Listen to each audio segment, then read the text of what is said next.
안녕하세요. GS 1기 2주차 법규 채점 후기 영상을 시작하도록 하겠습니다. 제가 첫 번째로 가져온 부분은 사안포섭에 대한 중요성입니다. 이번 문제는 부관에 대해서 아주 크게 물어보았는데요. 부관이 나오면 여러 가지 사원 포섭이 진행이 되어야 하겠지만 제가 이번 채점 후기 영상에서 조금 짚어드리고 싶은 점은 총 세 가지입니다.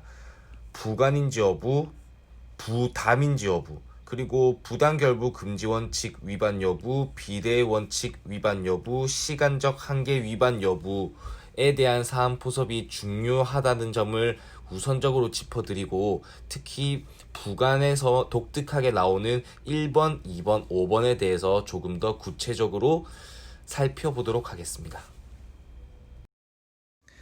네, 첫 번째로 부관인지 여부에 대한 사안 포섭을 말씀드리겠습니다.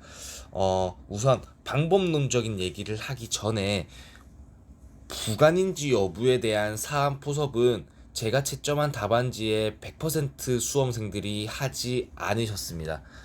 어, 그 말은 부관인지 여부에 대한 사안 포섭에 대한 필요성을 인지하지 못하고 있지 않을까라는 생각이 드는데요. 행정법에 총 100개의 논점이 있다면 그 중에 부관에 대한 논의를 지금부터 시작할 거다. 그러면 왜 부관에 대한 논의, 즉 부관의 종류, 부관의 한계, 독쟁, 독치에 대한 논의를 왜 할 거냐라고 하면, 왜냐면 여기서 문제되는 건 부관이기 때문에 이러한 이하의 논의를 할 건데, 그러면 왜 이게 부관인지에 대한 사안의 포섭은 이루어지는 게 좀 더 논리적인 답안지이지 않을까라는 생각을 하고, 그래서 그러면 부관인지 여부에 대한 사안 포섭은 그렇게 많이 두텁게 할 필요가 없고, 그냥 의의의 주요 키워드를 사안의 내용과 매칭을 시키면서 진행을 가볍게 하시면 됩니다. 그러면 간략하게 부관의 의의를 살펴보자면, 부관이란 주된 행정행위의 효과를 제한 또는 보충하기 위하여 부과된 종된 규율 입니다. 이거를 사안의 내용과 매칭을 시키는 작업만 이루어지면 되는데, 잠깐 문제를 보자면 사업 시행자 갑은 사업 인정을 신청하였고 국토교통부 장관 을은 사업 인정을 해주면서 어떠한 조건을 부과하였다. 그 이후에 어떤 기준이 변경되고 어떤 내용으로 그 조건의 변경을 하였다. 그리고 갑은 소송을 제기하고자 하고 그 방법과 승소 가능성에 대해 물어보는 문제인데, 그렇다면 아까 살펴보았듯이 부관, 즉 이 문제에서의 부관은 어떠한 조건 혹은 이 변경된 내용으로 하는 조건을 말을 하는 거겠죠. 주된 행위라고 하면 을이 해준 사업 인정 행위가 될 테고요. 여기서는 제한 정도가 될 테고, 그리고 종된 규율이다, 이렇게 마무리를 하면서 간략하게 사안 포섭을 해주는 습관을 가지셨으면 좋겠다라는 말씀을 첫 번째로 드리고 싶습니다. 이 답안지를 보면 대부분의 수험생, 이 두 분뿐만 아니라 모든 수험생이 이런 식으로 논의를 전개하였어요. 부관의 의 적으시고 부관의 종류 적으시고 사안의 경우에서 부담에 해당한다. 옆에 본다 하더라도 부관의 의 및 종류, 기부 체납의 법적 성질, 부담에 해당한다.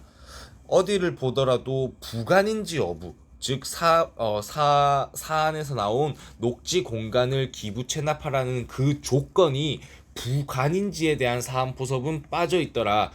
수험생 입장으로서는 너무 당연히 부관이지만 그래도 논리적인 답안지를 위해서는 이게 부관이다 라는 점은 꼭 사안 포섭에 포함이 되었으면 좋겠다라는 점을 강조드리고 싶습니다. 네, 두 번째로 부담인지 여부에 대해서 살펴볼 텐데요. 우선 이 답안지 두 개를 조금 비교해 보려고 하는데, 위에 답안지를 1번 답안지, 밑에 답안지를 2번 답안지라고 하고, 우선 2번 답안지 먼저 같이 한번 읽어 볼게요. 상대방에게 폐기물 처리 시설 부지의 일부에 대해 기부 체납하는 의무를 부과하는 바 부담에 해당한다 라고 사안 포섭해 주셨고, 1번 답안지는 우선 부관이란 무엇이고 부담이란 무엇이고 사안의 경우 조건을 이행하지 않아도 사업 인정의 효력이 발생하는 자기 의무를 부과한 바 녹지 공간 기부 체납 조건은 강학상 부담이다 라고 사안 포섭을 해주셨습니다. 이 두 가지 사안 포섭의 차이점을 가져오는 부분은 바로 이 부담의 종류에 대한 언급입니다. 구체적으로 부관의 종류에는 조건, 기한, 철회권, 유보, 부담이 있지만 그러한 말을 차치하고라도 사안의 경우에 이것들을 녹여주셨어요. 1번 답안지가. 그 중에서도 조건과 부담의 차이 부분을 녹여주셨어요. 2번 답안지는 부담의 어떠한 의죠, 의 주된 행정행위에 부수하여 상대방에게 작위, 부작위, 수인, 급부 등을 과하는 부가이라는 의에 충실한 사안 포섭이라면 1번 답안지는 거기에 더불어서 조건과 부담의 차이까지 간략하게 배점을 많이 할애하지는 않더라도 나는 조건과 부담의 차이에 대한 명확한 이해를 하고 있다라는 점을 보여주는 아주 효율적인 답안지라는 점에서 네, 아주 잘 쓰신 사안 포섭이라고 저는 생각을 합니다. 네, 조건과 부담의 차이에 대해서 밝혀주면 좋은 이유에 대해서 말씀을 드리겠습니다. 2번 문제도 마찬가지고 대부분의 부가는 조건이라는 이름을 가지고 있어요. 이번의 문제에서도 녹지 공간을 기부 체납하라는 조건을 부과하였다. 이런 식으로 나오고 실무적으로도 모든 부과는 대부분의 부담은 조건이라는 이름을 달고 이제 주된 행정행위에 부과되죠. 그러니까 강학상 조건인지 강학상 부담인지에 대한 어떤 구별이 되게 실익이 있다는 점을 강조드리고 그래서 부담인지 여부에 대한 사원 포섭에서 강학상 조건 즉 조건부 행정행위 아니면 부담부 행정행위의 차이점을 기본서나 교재에서 공부를 하시고 그 부분을 사안 포섭에서 한 두세 줄 정도의 포섭이 이루어진다면 매우 잘 쓴 답안지가 될 거라고 생각을 합니다. 네, 세 번째로 말씀드릴 부분은 시간적 한계 위반 여부, 즉 사후 부관이 가능한지 여부에 대한 사안 포섭인데요. 요거는 사실 쉽죠. 판례가 어떤 명시적인 사후 부관의 사유를 이렇게 판시하였기 때문에 그리고 대부분의 수험생들이 법, 유, 동사라는 어떤 초자는 조금 머리에 들어가 있을 테고요. 여기서 제가 말씀드리고 싶은 부분은 문제 분석할 때, 즉 사례를 처음에 읽어 나갈 때 조금 어떤 장치 아니면 어떤 팁을 드리고자 하는 건데 문제를 쭉쭉 읽어 내려가다가 환경 영향 평가 기준이 변경되자 이런 조건을 어떤 내용으로 변경하였다라는 걸 보자마자 사후 부관이구나. 그리고 법이구나. 여기서 말하는 법은 이 법률의 명문에 규정이 있거나 그리고 사정 변경 등으로 이구나. 법사 정도로 사안 포섭을 해야겠다라는 거를 글을 읽어 내려가면서 즉 문제 지문을 읽어 내려가면서 사후 법사 요런 정도의 어떤 사안 포섭에 써먹을 거리들을 미리 좀 적어 두시는 게 문제 분석에 좀 용이하고 이후에 목차 구성을 할 때도 빠르게 목차 구성을 할 수 있다는 점을 강조드리고 싶습니다. 네, 제가 문제 1번에서 사안 포섭의 중요성 다음에 가져온 타이틀은 사업 인정의 법적 성질에서 밝혀줘야 할 것인데요. 우선 답안지 몇 개를 살펴보겠습니다. 첫 번째 답안지는 사업 인정의 법적 성질이라는 목차 아래에서 법적 효과를 발생하는 처분이므로 행정청의 재량에 속한다라고 포섭을 해주셨고, 두 번째 답안지는 수용권을 설정하는 강학상 특허에 해당한다라고 적어주셨고, 세 번째 답안지도 강학상 특허로 볼 수 있다라고 해주셨고, 그 다음 답안지는 강학상 특허로서 법률행위적 행정행위다라고 적어주셨고, 그 다음에 또 재량행위다라고 적어주셨고, 마지막 답안지는 재량행위에 해당한다. 이거는 부관의 가능성과 관련하여 논의의 실익이 있다라고 적어주셨습니다. 우선적으로 교재를 보면 사업인정의 법적 성질이라는 목차 아래에 총 3가지를 적어 놓죠. 첫 번째가 설권적 형성행위인지 여부, 즉 특허인지 여부겠죠. 두 번째가 재량행위인지 여부, 세 번째가 제3자요 행정행위인지. 이렇게 3가지를 교재에서 설명을 하고 있는데, 사업인정이 나올 때마다 사업인정의 법적 성질에 요 3가지를 써야 하냐, 뭐 안정적으로 보수적으로 3가지를 다 쓰는 게 뭐 써도 되지만, 조금 효율적인 답안지를 쓰기 위해서는 생각을 하셔야 할 부분이 후술할 내용입니다. 후술할 내용. 뒤에서 어떠한 논의를 할 건데, 그 논의 과정 속에서 사업인정의 법적 성질과 관련되는 게 무엇이 있는지, 즉 특허가 문제가 되는지, 재량행위가 문제가 되는지, 제3자의 행정행위가 후술하는 내용과 어떤 관련성이 있는지에 대해서 생각을 하시고 나서 그 중에 나는 이번에 1번, 2번만 써야겠다, 혹은 뭐 1번, 3번만 써야겠다, 아니다, 이번에는 다 써야겠다, 이런 식으로 판단이 이루어져야 합니다. 그러면 2번 문제를 본다면, 2번 문제에서는 부관이 나왔죠. 다 아시겠지만 부관이 나오면 부관인지 여부에 대한 포섭 후에 이제 부담인지 여부, 즉 부관의 종류에 대한 언급이죠. 그리고 한계, 그 중에는 가능성, 내용상 한계, 시간적 한계라는 목차가 또 있고, 그 다음에 독립쟁송 가능한지 여부, 독립 취소 가능한지 여부에 대한 내용을 후술할 텐데, 이 후술할 내용에서 사업인정의 법적 성질과 관련된 학설이라든지 판례가 있는지를 먼저 캐치를 하시고 나서 판단을 하셔야 된다라는 점을 말씀드리고 싶어요. 부관 같은 경우에는 여기 한계 가능성 부분에서 재량행위인지 기속행위인지에 대해서 논의가 있죠. 재량행위에서는 부관을 부과할 수 있지만 원칙적으로 기속행위에서는 부관을 부과할 수 없다. 하지만 법률 요건 충족적 행위에서 부관은 기속행위더라도 가능하다의 정도의 논의가 있으니까, 여기에서 재량행위인지 여부에 대한 법적 성질의 언급이 필요하다는 점을 말씀드리고 싶습니다. 마찬가지로 여기 독립 취소 가능성에서도 재량인지 기속인지에 대한 학설이 있기 때문에 재량행위인지 여부를 밝혀주셔야 한다.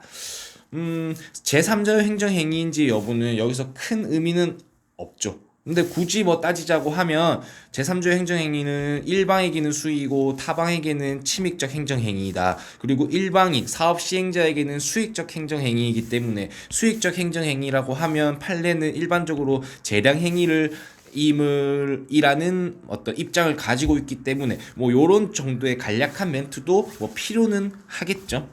네, 제가 좀 짚어드리고 싶은 점은 특허이다 라는 점만 드러난 답안지는 조금은 잘못되었다라는 점을 좀 짚어드리고 싶어요.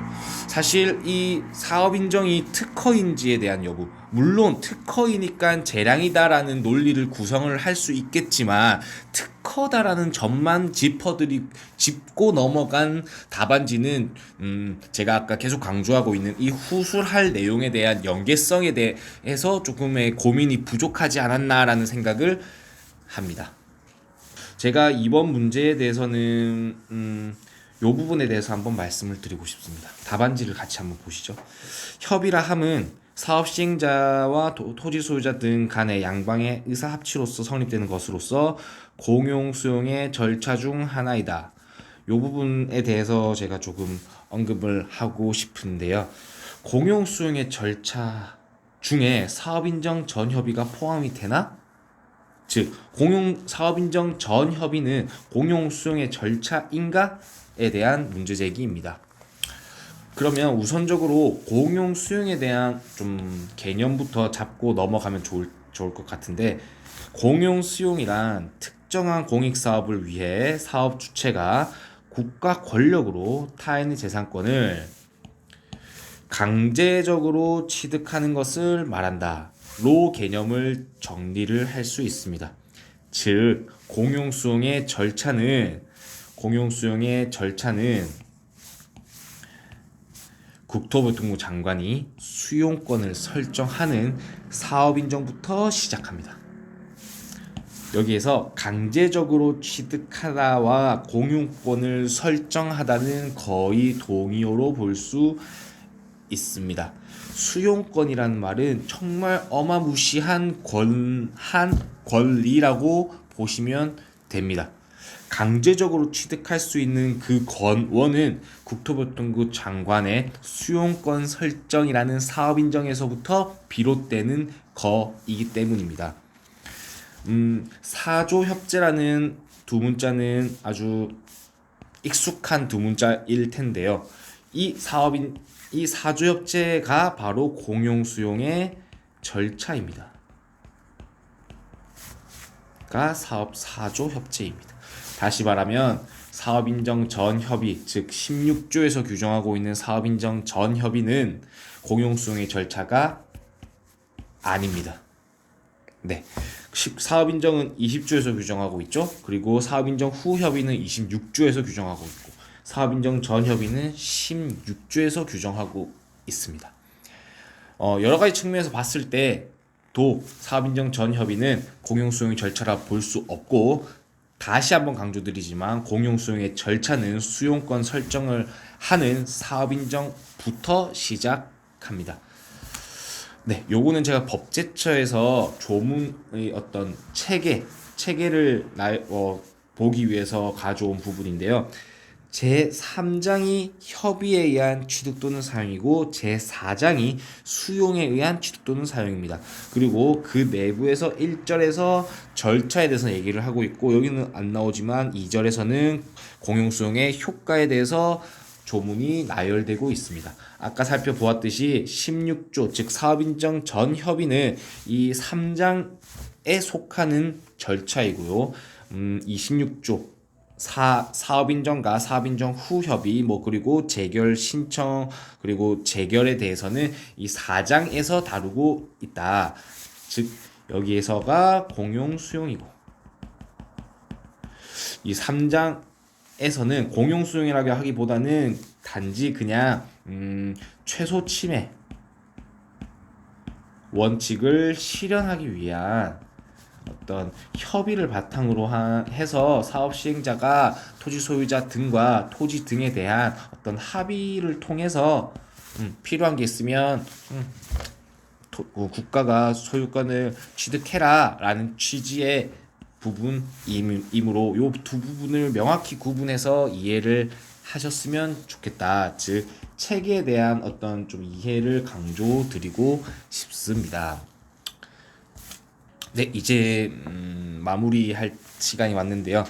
제가 당부드리고 싶은 점은 책이나 예시 답안을 보고 쓴 부분은, 이거 보고 쓰지 말라고 말씀드리는 게 아니라, 보고 쓴 부분은 다른 펜을 이용하여서 답안지를 작성해 주시면 채점을 하면서, 사실 보고 쓴 답안지에 대한 채점은 저는 좀 무의미하다라고 생각을 하고, 그럼에도 불구하고 목차 구성이라든지 어떠한 워딩이라든지에 대해서 좀 더 제가 구체적으로 사안 포섭이라든지 쟁점의 정리라든지 이런 부분에 제가 더 많은 힘을 쏟을 수 있기 때문에 이런 부분을 좀 구분해 주시면 좋을 것 같고요.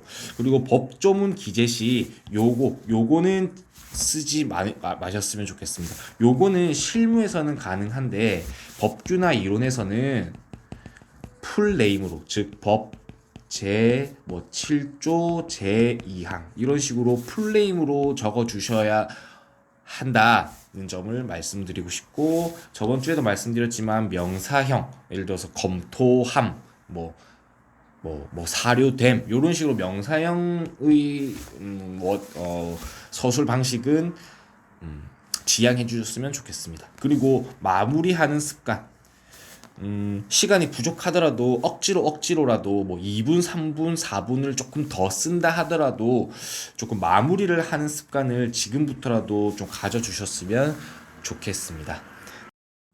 네, 그리고 제가 채점 후기 영상을 실무와 법규에 대해서만 지금 올리고 있는데, 최명근 평가사님께서 보이스 첨삭을 통해서 매우 구체적으로 답안지를 분석해 주시고 잘못된 부분에 대해서 피드백도 해 주셔서 저는 당분간은 실무와 법규에서만 채점 영상을 올려보도록 하겠습니다.